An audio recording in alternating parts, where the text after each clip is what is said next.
नमो नमः सर्वेभ्यः। श्री सरस्वत्यै नमः। अस्माभिः उपसर्गसंज्ञा, धातुसंज्ञा तथा पररूपसन्धिप्रकारं वयम् अधीतवन्तः। अधुना अचोन्त्यादि टी इति प्रकारमपि अस्माभिः पठितः। अधुना नूतनः कश्चन विषयः आरप्स्यते, तद्विषये अहं किञ्चित् बोधयामि।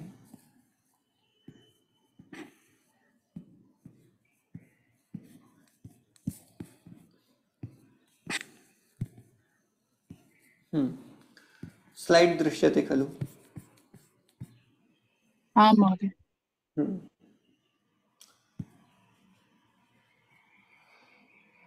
अचोन्त्यादि टी इति सूत्रम् अधीतं। तत्र शकन्धु, कर्कन्धु, मनस्, ईशा, मनीषा, मार्तण्डः इत्यादीनि रूपाणि अधीतानि।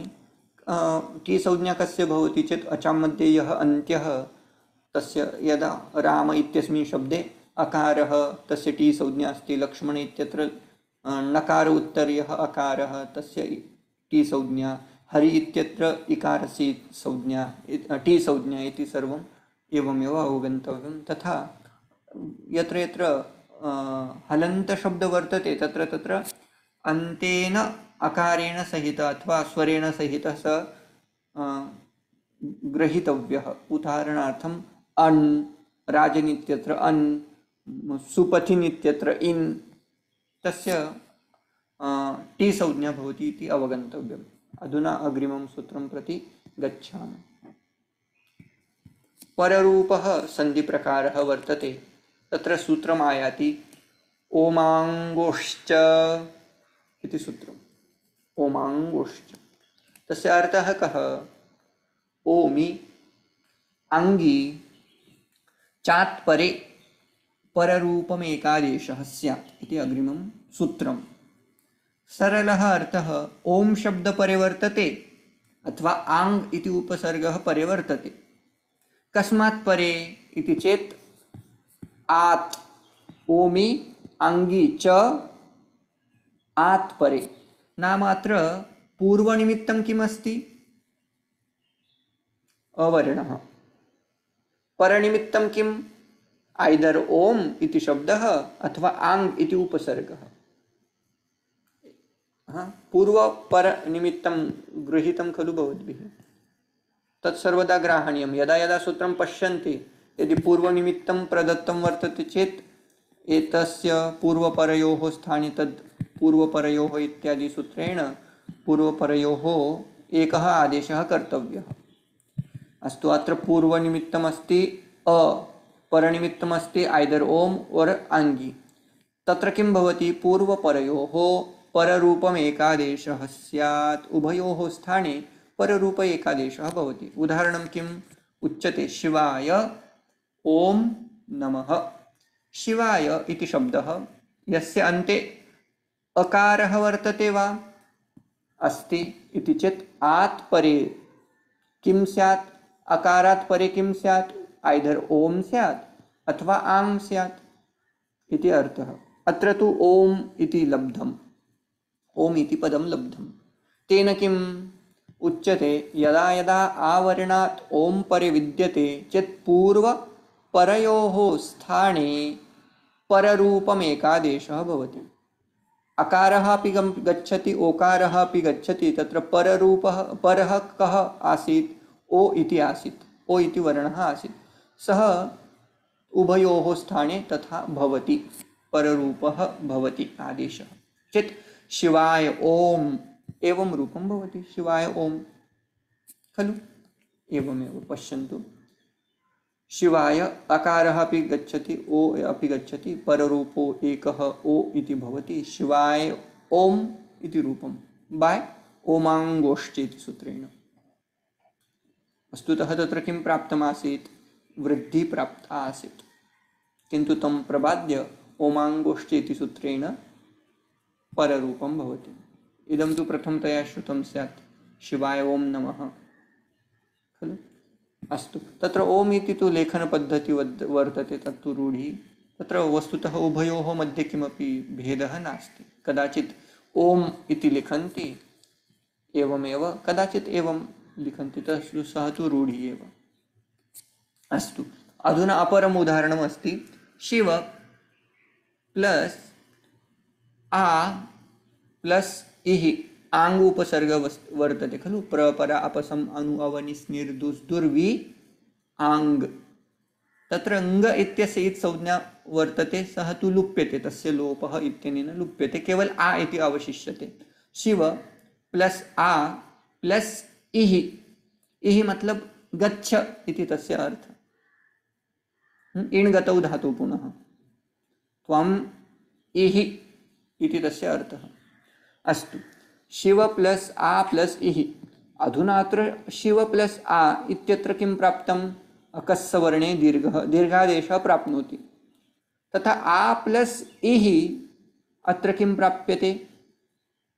गुणादेशः प्राप्नोति, आद्गुणः। अधुना अत्र अकस्सवर्णे दीर्घः, दीर्घादेशः कर्तव्यः उत आद्गुणः कर्तव्यः? प्रथमं कार्यं कुत्र कर्तव्यम् इति प्रश्नः आयाति। उभयत्र युगपत् सूत्राणि आगच्छन्ति। युगपत् नाम साइमल्टेनियसली आद्गुणः अपि प्राप्यते, प्राप्नोति, तथा सवर्णदीर्घः अपि प्राप्नोति चेत् पूर्वपरयो नाम तत्र किं कर्तव्यं, का व्यवस्था तत्र इति चेत् तत्र उच्यते धातूपसर्गयोः कार्यम् अन्तरङ्गम्। तत्र काचित् विशिष्टा पद्धतिः वर्तते। यदि यदि अन्तरङ्गं तादृशः युगपत् सूत्राणि प्रवर्तन्ते चेत् तत्र अन्तरङ्गकार्यं तथा बहिरङ्गकार्यं द्रष्टव्यम्। अन्तरङ्गं कार्यं कयोः कयोः मध्ये भवति इति चेत् यदा धातु प्लस उपसर्ग भवति चेत् तद् अन्तरङ्गकार्यम् इति कथ्यते। नाम यदि यदि भवद्भिः एतादृशम् उदाहरणं प्राप्यते यत्र कदाचित् कश्चन शब्दः वर्तते, ततः अनन्तरं यदि उपसर्गः तथा धातुः वर्तते चेत् प्रथमतया किं कार्यं कर्तव्यं? धातु तथा उपसर्गयोः मध्ये सन्धिकार्यं कर्तव्यं। कस्मात्? तद् अन्तरङ्गकार्यं वर्तते। यत्र यत्र तथा भवति तत्र सर्वप्रथमं किं कर्तव्यम्? अन्तरङ्गकार्यं कर्तव्यं चेत् अत्र किं भवति? अधुना आ प्लस इः किं भविष्यति तत्र?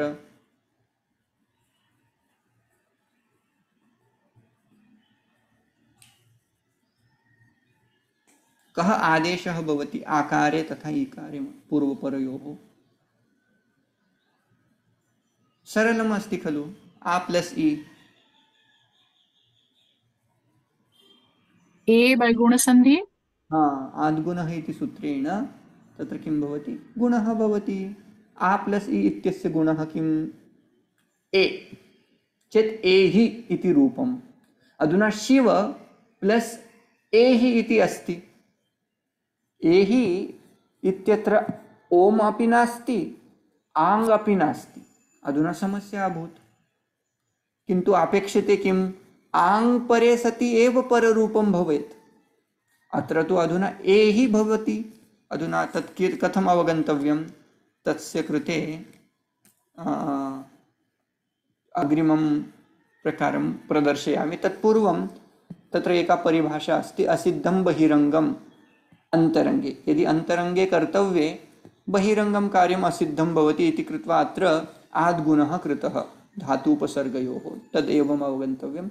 आ प्लस इः तत्र एहि इति रूपं प्राप्तम्। अधुना शिव प्लस एहि, अत्र तु आङ्गी तु नास्ति एव, तत्र तु इहि इति एहि इति दृश्यते चेत् कथम् अवगन्तव्यं? तत्कृते अग्रिमं परिभाषासूत्रम् अधुना आयाति, अतिदेशसूत्रम् आयाति। अतिदेशसूत्रम् अस्ति अन्तादिवच्च। तेन किं भवति? यः अयम् एकादेशः सः पूर्वस्य अन्तवत् परस्य आदिवत् भवति इति तस्य अर्थः। कथं? पश्यन्तु, पंचमी विभक्ति किं दर्शयति? पूर्वनिमित्तं। सप्तमी विभक्ति किं दर्शयति? परनिमित्तं, तत्तु स्पष्टम्। अधुना पूर्वपरयोः स्थाने किम् एकादेशः भवति? अस्माभिः एकं परिभाषासूत्रम् अधीतं, पूर्वपरयोः एकादेशो भवति, एकः पूर्वपरयोः इति। ठीक है, अभी यह एकादेशः अस्ति खलु, सः एकादेशः पूर्वस्य अन्तवद् भवति तथा परस्य आदिवद् भवति इति अस्य अर्थः। पूर्वपरयोः स्थाने यः एकादेशः कृतः सः एकादेशः पूर्वस्य अन्तवद् भवति, नाम पूर्वं यथा आसीत् सः स्वीकर्तुं शक्यते।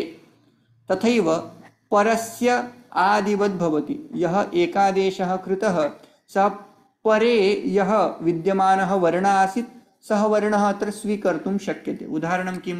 पुनः अत्रैव पश्यन्तु।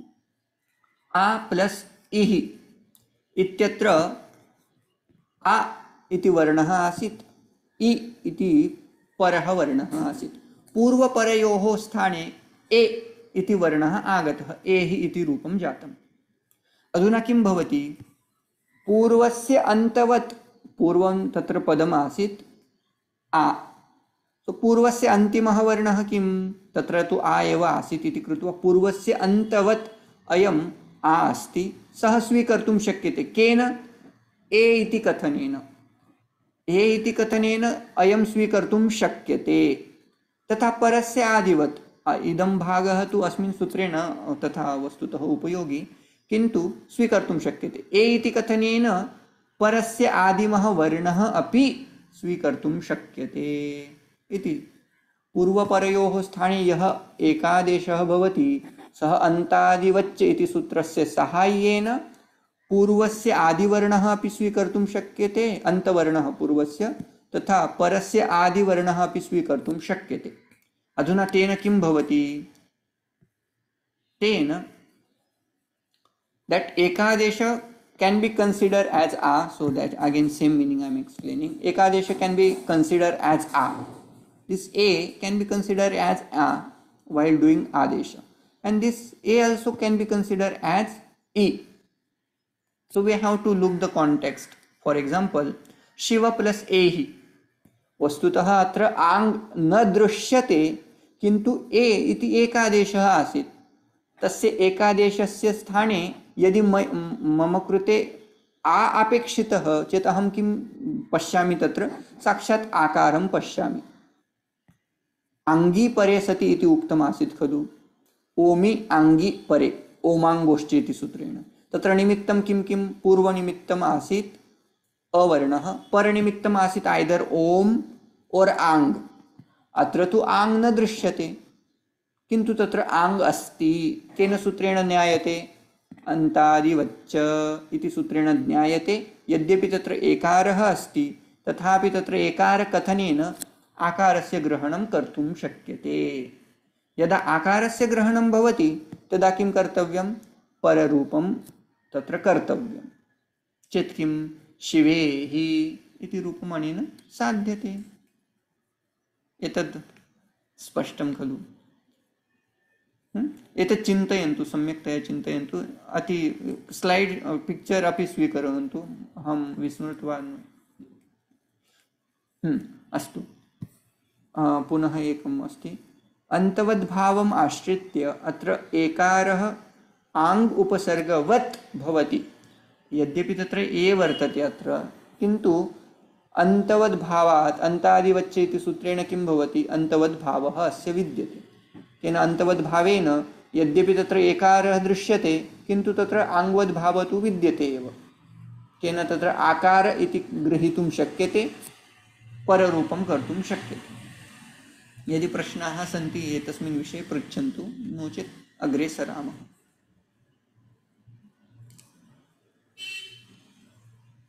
प्रष्टव्यमासीत् किमपि? Sir, I have a question not related to this. You had used the word nipata, and it is also in this what we had done yesterday. So, what is the meaning of the word nipata? Nipata, there will be some shabdas which will have a particular saujna called nipata. For example, nu उ एते शब्दाः पुनः पुनः आगच्छन्ति, तेषां वस्तुतः किमपि कोऽपि अर्थः न भवति। च वै तु हि, च वै तु हि, एते निपाताः भवन्ति। So यदि a cat. भवद्भिः, हाँ हाँ पृच्छन्तु। Is it a category? Again, there will be, yeah, it is kind of a way only. Okay. Thank you. That helps. Thank you. तत्र यदि भवद्भिः कदाचित् उपनिषत् पठितं वा, पठिता वा, उपनिषद् कठोपनिषदि उषन् हवै वाजश्रवसः इति शब्दः तत्र आयाति। ह वै, तत्र भगवान् भाष्यकारः भाष्यलेखनवेलायां लिखति ह वै इति निपातौ, हकार इति निपातः वर्तते, वै इति निपातः वसति इति तस्य अर्थः। निपात नाम तस्य कोऽपि विशिष्टः अर्थः न इति, किन्तु पादपूरणार्थम् इत्यादिकं तत् उपयुज्यते, तावदेव। अस्तु, हाँ, यदि तत् सर्वं स्पष्टं चेत् अग्रिमं सूत्रं प्रति गच्छामः। अग्रिमं सूत्रम् अतीव सरलं, वदन्तु। अकस्सवर्णे दीर्घः इति सूत्रम्। सूत्रार्थः, अकः सवर्णे अचिपरे पूर्वपरयोः दीर्घः एकादेशः भवति। भवन्तः वदन्तु अधुना, पंचमी विभक्त्यन्तम् अथवा षष्ठी विभक्त्यन्तं, सप्तमी विभक्त्यन्तं पदं किम्? प्रथमा विभक्त्यन्तं पदं किम्?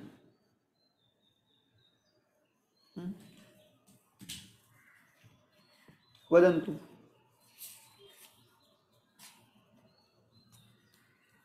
म्यूट् अन्म्यूट् कृत्वा।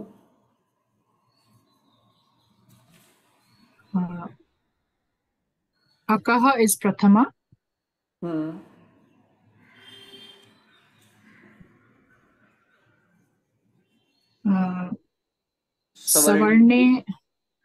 Savarne is Saptami us. वर्ण। हाँ, सप्तमी। Correct, सप्तमी। तथा पूर्वपरयोः षष्ठी षष्ठी। पूर्वपरयोः, ओके। तथा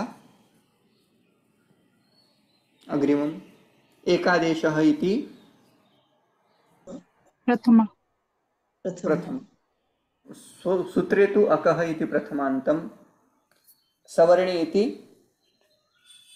सप्तम्यन्तं, तथा दीर्घः इति प्रथमान्तम्। अस्तु, अस्य अर्थः सवर्णे परे सति किं भवति? दीर्घादेशः भवति, किन्तु कस्य? पूर्वपरयोः इति सरलः अर्थः। अकः इति कथनेन किं किं स्वीक्रियते? अक् इति प्रत्याहारेण किं किं स्वीक्रियते? के वर्णाः सम्मिलिताः भवन्ति?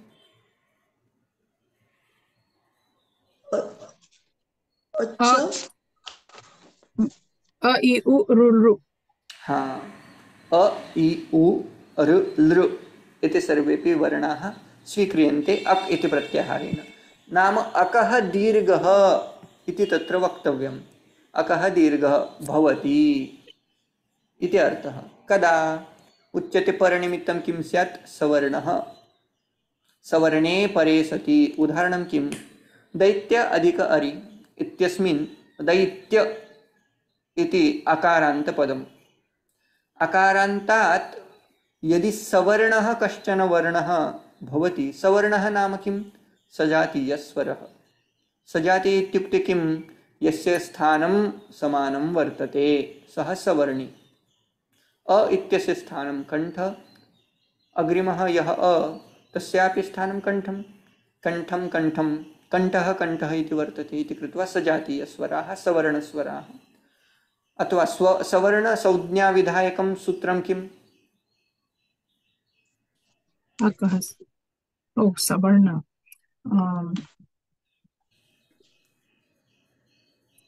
तुल्य तुल्यस्य प्रयत्न तुल्य तुल्य हाँ, तुल्यस्या तुल्यास्य प्रयत्नं सवर्णम् सवर्णम संज्ञाप्रकरणमपि तुल्यस्य पुनः पुनः प्रयत्नम सवर्णम पारायणं कुर्वन्तु। यस्य आस्य नाम स्थानं तथा प्रयत्नः समानः तत्तु सवर्णी भवति परस्पर।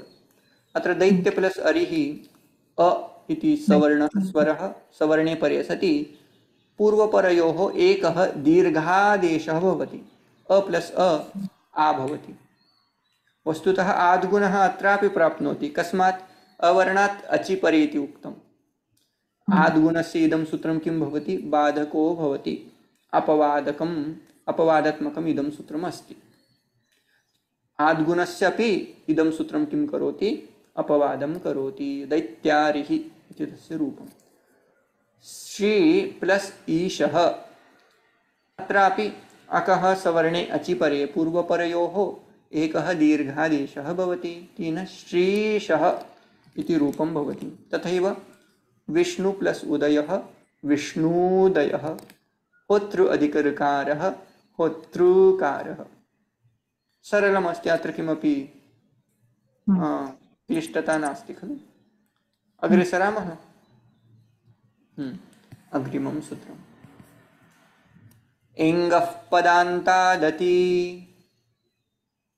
अधुना अग्रिमं सूत्रं यद् एतत् सूत्रं वर्तते तत् पूर्वरूपसन्धेः सूत्रं वर्तते। पूर्वरूप एतावता अस्माभिः किं पठितं? यणादेश अयादि आदेशः गुणादेशः वृद्धिः पररूप इत्यादिकं सर्वं दृष्टं। लोपः इति अपि दृष्टम्।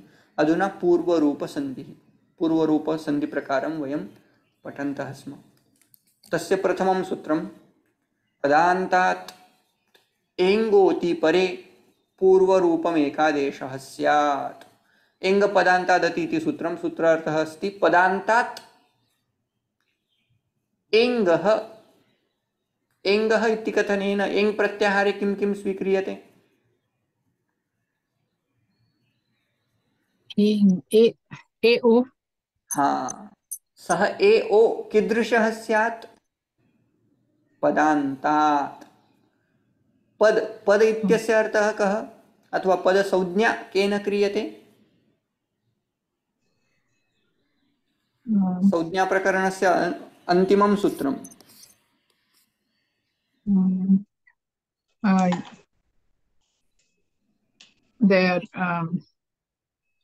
सुप्तिगन्तं पदम्। सुप्तिगन्तं पदं। सुप्तिगन्तं पदं। सुप् यस्य अन्ते विद्यते तदपि पदसंज्ञां प्राप्नोति। तिङ् यस्य अन्ते वर्तते तस्यापि पदसंज्ञा भवति। अस्तु, यदि पदान्त एङ् वर्तते, पदान्त एङ् नाम किं? यदि पदस्य अन्ते यदि एकारः अस्ति अथवा ओकारः अस्ति, तस्मात् परे किं स्यात्? उच्यते अतिपरे। अतिपरे नाम किं? यदि ह्रस्व अकारः परे विद्यते, अति इति कथनेन तकारः उपयुक्तः, तपरस्तत्काल इत्यनेन ह्रस्व अकार एव स्वीकर्तव्यः। तकारः परे विद्यते चेत् पूर्वपरयोः स्थाने पूर्वरूपमेकादेशः भवति। पूर्वरूपं भवति। उदाहरणं किं? हरे प्लस अव। हरे इति संबोधनं वर्तते एकवचनं। हे हरे। तत्रापि सुबादिप्रत्ययाः उपयुक्ताः इति कृत्वा तत्र हरे इति रूपं साधितं। पदसंज्ञकम् अस्ति हरे इति शब्दः। तस्य अन्ते किम् अस्ति? हरे शब्दस्य अन्ते एङ् वर्तते। एङ् नाम विकारः अस्ति अत्र। ततः किं स्यात्? ह्रस्व अकारः परे स्यात्। अत्र अस्ति वा? एकनिमेषम्, अहं लेजर पॉइंटर यूज। हाँ, हरे इति पदम् एकारान्तं पदम् अस्ति। ततः अति इति वर्तते। अकारः विद्यते, ह्रस्व अकारः। तत्र किं भवति? पूर्वरूप एकादेशः भवति। अयम् अकारः एकारे गच्छति, वस्तुतः न गच्छति, एकारः अपि लुप्यते अकारः अपि लुप्यते, पूर्वपरयोः स्थाने एकारः भवति इति अर्थः। चेत् हरे व तत्र अकारलोपदर्शनार्थं तत्र द्विखण्ड इत्यादिकं स्थाप्यते अवग्रहः। वस्तुतः तत् पूर्वस्मिन् काले तन्न लिखन्ति स्म, किन्तु अस्माकं we should understand it why there was a akara and it got disappeared. So nowadays we are started putting that avakhanda dvikhanda. इदं सूत्रम् कस्य अपवादात्मकम् अस्ति?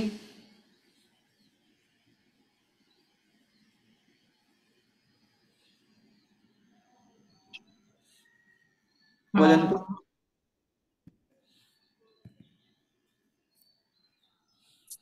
अस्तु, हरे प्लस अव अत्र किं सूत्रं प्रवर्तते? सर्वप्रथमं सामान्य it will become ya, so badhaka for ya, haraya or something. Ayadi, sorry, ayadi, correct. अयादि आदेश, अयादि आदेश प्राप्नोति। कस्मात्? अयादि आदेशे किम् उक्तं? यचो यवा यावः। एचः इति कथनेन ए ऐ ओ औ एतस्मिन् परे यदि किं स्यात्? एचो यवायाः तत्र अचि इति पदं स्थाप्यते। अचि इति कथनेन कोऽपि स्वरः अग्रे भवति चेत् सामान्यतया अयादि आदेशः प्राप्नोति। अत्रापि तत् प्राप्यते, किन्तु तत् प्राप्ते सति सः विधिः अयं नूतनः विधिः अधुना आरभ्यते। अयं विधिः किं वदति? यदि पदान्ते अधुना तैः शॉर्टन् कृतं, संक्षिप्तं कृतम् इदं सूत्रम्, एतस्मिन् किं स्यात्? ए तथा ओ इत्येव स्यात्। तदपि कुत्र स्यात्? पदस्य अन्ते। प्रथमं कंडीशन पदस्य अन्ते स्यात्, तत्र आइदर ए स्यात् अथवा ओ स्यात् इति सेकेंड। एंड ततः परम् अच् मध्ये अपि तैः केवलं ह्रस्व आकारः स्वीकृतः। यदि ह्रस्व आकारः परे विद्यते चेद एव पूर्वरूपः भवेत्, नो चेत् अयादि आदेशः तु प्राप्यते एव, भवति एव। अत्र तु इदं सूत्रम् अयादि आदेशस्य अपवादात्मकं भवति इति अर्थः। तथैव हे विष्णु, अन्यापि वदन्तु। विष्णु प्लस अव, तत्रापि अयादि आदेशः प्राप्नोति। अयादि आदेशे प्राप्ते सति तत्र किं भवति? इङ्गपदान्तादति इति सूत्रेण पूर्वरूपं भवति। चेत् हे विष्णु अव, हे हरे रक्ष। लघु सिद्धांत कौमुदौ यानि यानि उदाहरणानि प्रदर्श्यन्ते तानि सर्वाण्यपि भगवतः नामानि एव। यदि भवन्तः पुनः पुनः तस्य श्रवणं कुर्वन्ति निश्चयेन उद्धारः तु भविष्यति एव। पश्यन्तु, एतावता यदि यानि यानि उदाहरणानि भवद्भिः दृष्टानि, एकवारं पुनः तत्र पश्यन्तु, तत्र एकोऽपि शब्दः निरर्थकः नास्ति। सर्वदा भगवतः एव नामानि वरदराजाचार्यः तत्र स्थापयति। अस्तु, अधुना अग्रिमं प्रकरणं वर्तते प्रकृतिभावः। तत्तु अग्रे एव अग्रिमायां कक्षायां पठिष्यते। तत्पूर्वम् एकम् उत्सर्ग अपवादात्मकम् इतोपि एकं नियमं प्रदर्शयामि। यद्यद् अस्माभिः अधीतं तस्मिन् विषये एव वर्तते। अग्रिमायां कक्षायाम् एतत् सर्वं वयं पठिष्यामः। तत्रैव कार्यरतः अस्मि, स्लैड् इत्यादिकं कुर्वन् भवामि।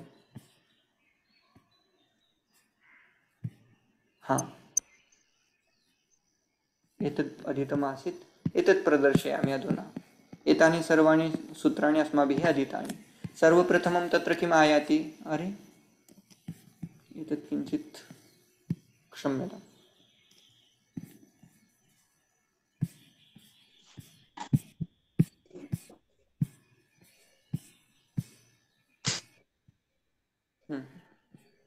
एतत् सर्वप्रथमं सामान्यसूत्रं तत्र उत्सर्गसूत्रम् अस्ति आद्गुणः। आद्गुणः सूत्रं किं वदति? अवर्णात् अचि परे पूर्वपरयोः एकः गुणादेशः भवति चेत् इदं सामान्यसूत्रम्। अस्य स्प्लेस् अस्य सविधे बहु अस्ति, अधिकमस्ति, ततः तन्मध्ये एव वृद्धिरेचि इति अपरं सूत्रं भवति। तत् सूत्रस्य इतोपि अधिकः स्पेस् भवति। नाम अस्य गुणादेशस्य अधिकं स्पेस् वर्तते, स्थलं वर्तते कार्यकर्तुं। वृद्धि इत्यस्य किञ्चित् न्यूनं, ततोपि पररूपम् इति उच्यते। पररूपम् इत्यत्र किं किम् आवश्यकम्? अ स्यात् प्राक्। अत्र पश्यन्तु, यदि एतद् ज्ञायते, अ तथा अनयोः मध्ये ह्रस्वः स्यात् अथवा दीर्घः स्यात्, समस्या नास्ति। अग्रे किं स्यात्? अचि। अचि इति कथनेन सर्वेपि स्वराः तत्र स्वीक्रियन्ते, अचि इति कथनेन। किन्तु अत्र किञ्चित् शॉर्टन् क्रियते। अत्र केवलं किम् उच्यते? पूर्वस्मिन् पदे ह्रस्वः स्यात् अथवा दीर्घः स्यात्, समस्या नास्ति। अग्रे एकारः भवेत्, एच् इति भवेत्, नाम चत्वारः एव, स्वरेषु चत्वारः एव। अग्रे तदपि शॉर्टन् क्रियते, उच्यते पूर्वस्मिन् पदे, नाम पूर्वनिमित्तं किं स्यात्? ह्रस्व अकार एव। अग्रिमे किं स्यात्? अग्रिमे एच् मध्ये चत्वारः आसन्, अत्र तु केवल एङ्, नाम ए तथा ओ, स्वरद्वयम् एव। इतोपि शॉर्टन् क्रियते, एति एधत्योः एतेधत्योत्सुः, एते धत्युत्सु इति सूत्रं। तत्र किं किम् उच्यते? उच्यते यद्यपि एवोङ् भवद्भिः उक्तं, तथापि एयोङ् एओङ् इत्यत्रापि इणगतौ धातु संबंधी एति स्यात्, एद धातु संबंधी तत्र किं स्यात्? रूपं स्यात्, एजादि रूपं स्यात्। इतोपि शॉर्टन् कृतं। एवं एति एते धत्युत्सुः इति पररूपस्य अपवादात्मकं सूत्रं, पररूपम् इति वृद्धेः अपवादात्मकं सूत्रं, वृद्धिः इति गुणस्य अपवादात्मकं सूत्रम्। एतद् अवगतम्? इति कृत्वा सर्वदा वृद्धिः संधि सर्वदा अपवादात्मकं भवति इति न वक्तव्यं। कस्मात्? तस्यापि अपवादात्मकम् अपरं सूत्रं भविष्यति इति कृत्वा गुणादेशः अथवा वृद्धिरेचि इति उत्सर्गसूत्र अस्ति वा अपवादसूत्र अस्ति इति यदि कश्चन पृच्छति चेत् भवन्तः पुनः तं प्रति प्रश्नं कुर्वन्तु। भवन्तः आद्गुणविषये पृच्छन्ति उत पररूपविषये पृच्छन्ति? यदि आद्गुणसूत्रं मनसि निधाय यदि पृच्छन्ति चेत् वृद्धिरेचि इति सूत्रम् आद्गुण इति सूत्रस्य अपवादात्मकं भवति। यदि भवन्तः पररूपं मनसि निधाय पृच्छन्ति चेत् वृद्धिरेचि एव सूत्रं तस्य उत्सर्गसूत्रं भवति, सामान्यसूत्रं भवति। एतद् अवगतं? वृद्धिरेचि इति सूत्रम् उत्सर्गसूत्रम् अपि अस्ति, नाम सामान्यसूत्रम् अपि अस्ति, अपवादसूत्रम् अपि अस्ति। किन्तु कस्य दृष्ट्या? वृद्धिरेचि इति सूत्रं गुणस्य दृष्ट्या अपवादात्मकं सूत्रं, तथा पररूप इत्यस्मिन् दृष्ट्या सामान्यसूत्रम्। तथैव पररूपम् इति सूत्रम् एवमेव अवगन्तव्यम्, उत्सर्ग तथा अपवाद अत्रापि तथैव उपयोक्तुं शक्यते। इमानि तु मया 4 एव उदाहरणानि अत्र स्थापितानि। अस्माभिः बहूनि उदाहरणानि पठितानि। भवन्तः स्थाने स्थाने तेषाम् उपयोगं कुर्वन्तु। वार्तिकानि अपि भवन्तः एवमेव अवगच्छन्तु। यस्य स्थानं बृहत् तत् सामान्यसूत्रं, यस्य स्थानं किञ्चित् न्यूनं तत् अपवादात्मकं। तथापि न वक्तव्यं यस्य कृते स्थानम् एव नास्ति तत् अपवादात्मकं भवति वस्तुतः। यदा स्थानं न लभते तदा यः नूतनः विधिः आरभ्यते सः अपवादो भवति इति अस्य अर्थः। एतद् अवगतम्? अस्तु, अधुना 5 निमेषाः सन्ति। यदि प्रश्नादिकम् अस्ति चेत् पृच्छन्तु, नो चेत् अत्र कक्षायाः समाप्तिः कर्तव्या। सर्वे अवगच्छन्ति खलु? अधुना रेकॉर्डिंग स्टॉप करोमि।